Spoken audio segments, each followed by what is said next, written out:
ರಾಜ್ಯಸಭಾ ಚುನಾವಣೆ ಕ್ಲೈಮ್ಯಾಕ್ಸ್ ಹಂತವನ್ನ ತಲುಪಿದೆ. ಮೂರೂ ಪಕ್ಷಗಳಿಂದ ಈವರೆಗೆ ಒಟ್ಟು 222 ಮತದಾನ ಆಗಿದೆ. ಅಂದ್ರೆ ಇನ್ನೂ ಒಬ್ಬ ಶಾಸಕರು ಮಾತ್ರ ಮತ ಚಲಾಯಿಸಬೇಕಾಗಿದೆ.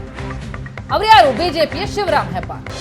ಬಿಜೆಪಿಯ ಶಿವರಾಮ್ ಹೆಬ್ಬಾರನ್ನ ಹೊರತುಪಡಿಸಿ ಉಳಿದೆಲ್ಲರ ಮತದಾನ ಆಗಿದೆ. ಹೆಬ್ಬಾರ್ ಮತದಾನ ಮಾತ್ರ ಈಗ ಬಾಕಿ ಉಳಿದಿರು. ಜೆಡಿಎಸ್ನ 19 ಶಾಸಕರು ಕೂಡ ಮತದಾನ ಮಾಡಿದ್ದಾರೆ. ಒಟ್ಟಾರೆ 223ರಲ್ಲಿ ಇನ್ನೂ ಒಬ್ಬ ಶಾಸಕರು ಬಿಜೆಪಿಯ ಶಾಸಕ ಶಿವರಾಮ್ ಹೆಬ್ಬಾರ್ ಮತ ಚಲಾಯಿಸೋದು ಬಾಕಿ ಇದೆ. 4 ಗಂಟೆವರೆಗೂ ಕೂಡ ಸಮಯ ಇದೆ ನಿಜ. ಆದ್ರೆ ಹೆಬ್ಬಾರ್ ಎಲ್ಲಿ?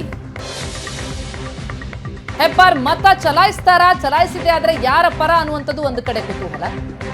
ಒಟ್ಟಾರೆ 223 ಶಾಸಕರಲ್ಲಿ 222 ಮಂದಿಯ ಮತದಾನ ಮುಕ್ತಾಯ ಆಗಿದೆ. ಒಬ್ಬೇ ಒಬ್ಬ ಶಾಸಕರ ಮತದಾನ ಈಗ ಬಾಕಿ ಉಳಿದಿರೋದು. ಬಿಜೆಪಿಗೆ ತಲೆನೋವಾಗಿರೋದು ಕೂಡ ಅದೇನೆ. ಜೆಡಿಎಸ್ನ 19 ಶಾಸಕರು ಕೂಡ ಮತವನ್ನು ಚಲಾಯಿಸಿದ್ದಾರೆ. ಕಾಂಗ್ರೆಸ್ನ ಎಲ್ಲ ಶಾಸಕರು ಕೂಡ ಮತವನ್ನು ಚಲಾಯಿಸಿದ್ದಾರೆ. ಆದರೆ ಬಿಜೆಪಿಯಲ್ಲಿ ಶಿವರಾಮ್ ಹೆಬ್ಬಾರ್ ಒಬ್ಬರನ್ನ ಹೊರತುಪಡಿಸಿ ಉಳಿದೆಲ್ಲರ ಮತದಾನ ಮುಕ್ತಾಯ ಆಗಿದೆ. ಹೆಬ್ಬಾರ್ ಮಾತ್ರ ಇನ್ನೂ ಕೂಡ ಮತ ಚಲಾಯಿಸುವುದಕ್ಕೆ ವಿಧಾನಸೌಧಕ್ಕೆ ಬಂದಿಲ್ಲ.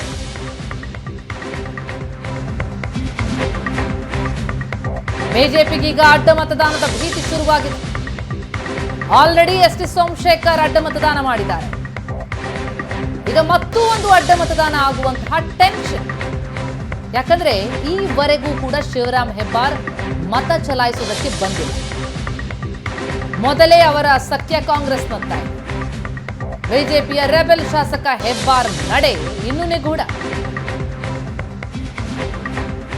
ಎಸ್.ಟಿ. ಸೋಮಶೇಖರ್ ಹಾದಿಯನ್ನೇ ತುಳಿತಾರ ಹೆಬ್ಬಾರ್? ಬಿಜೆಪಿಯಿಂದ ಮುನಿಸಿಕೊಂಡಿದ್ದಾರೆ ಶಿವರಾಮ್ ಹೆಬ್ಬಾರ್. ನಿನ್ನೆ ಕಾಂಗ್ರೆಸ್ ನಾಯಕರನ್ನ ಹೋಗಿ ಭೇಟಿಯಾಗಿ ಬಂದಿದ್ದಾರೆ ಎನ್ನುವಂತಹ ಮಾಹಿತಿಗಳು ಕೂಡ ಲಭ್ಯ ಆಗ್ತಾ ಇದೆ. ಜೊತೆಗೆ 223ರಲ್ಲಿ 222 ಮಂದಿ ಕೂಡ ಬಂದು ಶಾಸಕರೆಲ್ಲ ತಮ್ಮ ಹಕ್ಕನ್ನು ಚಲಾಯಿಸಿದಾಗಿದೆ. ಆದರೆ ಹೆಬ್ಬಾರ್ ಇನ್ನೂ ಪತ್ತೆಯಿಲ್ಲ. ಇನ್ನೂ ಮತ ಚಲಾಯಿಸುವುದಕ್ಕೆ ಶಿವರಾಮ್ ಹೆಬ್ಬಾರ್ ಅವರು ಬಂದಿಲ್ಲ. ಅವರ ನಡೆ ನಿಗೂಢವಾಗಿದೆ. ಬಿಜೆಪಿಯ ಟೆನ್ಷನ್ ಹೆಚ್ಚಿಸ್ತಾ ಇದೆ. ಈ ಬೆಳವಣಿಗೆ ಕುರಿತಾಗಿ ಇನ್ನಷ್ಟು ಡೀಟೇಲ್ಸ್ ಪಡೆಯೋಣ. ನಮ್ಮ ಪ್ರತಿನಿಧಿ ಆನಂದ್ ಬೈದ್ರ ಮನೆ ಸಂಪರ್ಕದಲ್ಲಿದ್ದಾರೆ. ಆನಂದ್, ಈ ಬಾರಿಯ ರಾಜ್ಯಸಭಾ ಚುನಾವಣೆ ಬಹಳ ರಂಗೇರಿತ್ತು, ಬಹಳ ಕುತೂಹಲಕ್ಕೆ ಕಾರಣ ಆದದ್ದು. 4 ಸ್ಥಾನಗಳಿಗೆ 5 ಅಭ್ಯರ್ಥಿಗಳು ಕಣಕ್ಕಿಳಿದದ್ದು. ಹಾಗಾಗಿ ಕ್ರಾಸ್ ವೋಟಿಂಗ್ ಆಗುತ್ತೆ ಅನ್ನುವಂಥದ್ದು ಮೊದಲೇ ಊಹಿಸಲಾಗಿತ್ತು. ಆದರೆ ಶಾಕ್ ಸಿಕ್ಕಿದ್ದು ಬಿಜೆಪಿಯ ಪಾಲಿಗೆ. ಹೆಬ್ಬಾರ್ ಕತೆ ಏನು? ಹೆಬ್ಬಾರ್ ನಡೆ ಏನು?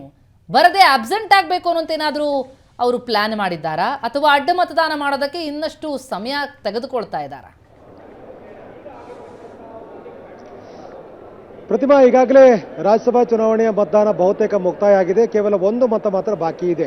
ಬಿಜೆಪಿಯ ಶಿವರಾಮ್ ಹೆಬ್ಬಾರ್ ಮಾತ್ರ ಮತವನ್ನು ಚಲಾಯಿಸಬೇಕಾಗಿದೆ. ಹಾಗಾಗಿ ಅವರ ಬರುವಿಕೆಗೆ ಬಿಜೆಪಿ ನಾಯಕರು ಕೂಡ ಕಾಯ್ತಾ ಇದ್ದಾರೆ. ಈಗಾಗಲೇ ಎಸ್.ಟಿ. ಸೋಮಶೇಖರ್ ಅಡ್ಡ ಮತದಾನ ಮಾಡೋದ್ರ ಮೂಲಕ ತಮ್ಮ ರಾಜಕೀಯ ನಿಲುವನ್ನು ಪ್ರದರ್ಶನ ಮಾಡಿದ್ದಾರೆ. ಇನ್ನೊಂದು ಕಡೆ ಅದೇ ರೀತಿಯಾಗಿರ್ತಕ್ಕಂಥ ರಾಜಕೀಯ ಹಾದಿಯಲ್ಲಿ ಇರ್ತಕ್ಕಂಥ ಶಿವರಾಮ್ ಹೆಬ್ಬಾರ್ ಏನ್ ನಿರ್ಧಾರ ಮಾಡ್ತಾರೆ ಅಂತಕ್ಕಂಥದ್ದು ತೀವ್ರ ಕುತೂಹಲಕ್ಕೆ ಕಾರಣವಾಗಿದೆ. 223 ಸದಸ್ಯರ ಪೈಕಿ ಈಗಾಗಲೇ 222 ಮಂದಿ ಮತವನ್ನು ಚಲಾವಣೆ ಮಾಡಿರ್ತಕ್ಕಂಥ ಹಿನ್ನೆಲೆಯಲ್ಲಿ ಬಹುತೇಕ ರಾಜ್ಯಸಭಾ ಚುನಾವಣೆ ಕ್ಲೈಮ್ಯಾಕ್ಸ್ ಹಂತಕ್ಕೆ ಬಂದು ತಲುಪಿದೆ. ಈಗ ಫಲಿತಾಂಶಗಳು ಕೂಡ ಏನಾಗುತ್ತೆ ಅಂತಕ್ಕಂಥದ್ದು ಬಹುತೇಕ ಎಲ್ಲ ನಾಯಕರು ಕೂಡ ಗೊತ್ತಾಗಿದೆ. ಆ ಕಾರಣಕ್ಕಾಗಿ ವಿಧಾನಸೌಧದಲ್ಲಿದ್ದಂಥ ಎಚ್.ಡಿ. ಕುಮಾರಸ್ವಾಮಿ ಸೇರಿದ ಹಾಗೆ ವಿಜೇಂದ್ರ ಸೇರಿದಾಗ ಪ್ರಮುಖ ನಾಯಕರೆಲ್ಲರೂ ಕೂಡ ವಿಧಾನಸೌಧದಿಂದ ಹೊರಟಿದ್ದಾರೆ. ಸೊ ಇದರ ಅರ್ಥ ಈಗಾಗಲೇ ಮೈತ್ರಿಕೂಟದ ಅಭ್ಯರ್ಥಿಗೆ ಸೋಲಾಗತ್ತೆ ಅಂತಕ್ಕಂಥ ಒಂದು ಸ್ಪಷ್ಟವಾದ ಸುಳಿವು ಕೂಡ ಸಿಗ್ತಾ ಇದೆ. ಹಾಗಾಗಿ ಎಲ್ಲವೂ ಕೂಡ ಅಂದುಕೊಂಡಂತೆ ಆಗಿದ್ರೆ ನಡೀಬಹುದಾದಂಥ ಮತ್ತು ಹೊರಬೀಳಬಹುದಾದ ಫಲಿತಾಂಶಕ್ಕೆ ಪೂರಕವಾಗಿ ಬಿಜೆಪಿಯ ಓರ್ವ ಮತ್ತು ಕಾಂಗ್ರೆಸ್ನ 3 ಅಭ್ಯರ್ಥಿಗಳು ಗೆಲುವಿಗೆ ಬೇಕಾಗಿರ್ತಕ್ಕಂಥ ಸನ್ನಿವೇಶ ಕಾಣ್ತಾ ಇದೆ. ಮೈತ್ರಿಕೂಟದ ಇನ್ನೋರ್ವ ಅಭ್ಯರ್ಥಿ ಕುಪೇಂದ್ರ ರೆಡ್ಡಿ ಸೋಲಿಗೆ ಅಂತ ಸನ್ನಿವೇಶ ಕೂಡ ಕಾಣ್ತಾ ಇರುವಂಥದ್ದು. ಸೊ ಈ ಮಧ್ಯೆ ಶಿವರಾಮ್ ಹೆಬ್ಬಾರ್ ಇನ್ನೂ ಕೂಡ ಮತದಾನ ಮಾಡ್ಲಿಕ್ಕೆ ಬರದೇ ಇರತಕ್ಕಂಥ ಹಲವು ಅನುಮಾನಕ್ಕೆ ಕಾರಣ ಆಗಿದೆ. ಒಂದು ಕಡೆ ಶಿವರಾಮ್ ಹೆಬ್ಬಾರ್ನ ಮನವೊಲಿಸುವಂತ ಪ್ರಯತ್ನವನ್ನು ಬಿಜೆಪಿ ನಾಯಕರು ಕಳೆದ